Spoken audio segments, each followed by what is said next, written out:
નિમિત્તે અહીંયા બધા ગ્રામજનો ગુણજનો એનો તથા મારા વહાલા વિદ્યાર્થી મિત્ર, હું સરદાર વલ્લભભાઈ પટેલ વિશે થોડું કહીશ તો ધ્યાનથી સાંભળજો.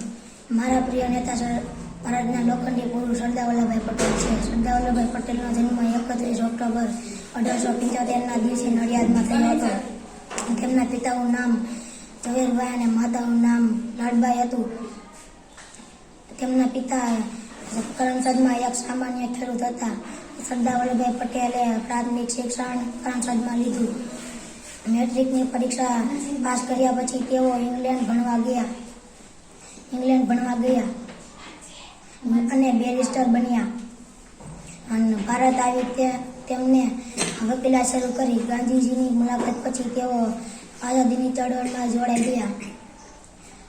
તેમણે બારડોલી સત્યાગ્રહની આગેવાની લીધી.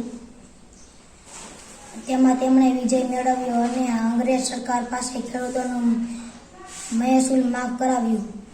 અને ત્યારથી તે સરદાર કહેવાયા. આઝાદીની લડત દરમિયાન તે ઘણીવાર જેલમાં ગયા. વલ્લભભાઈના નિડરતા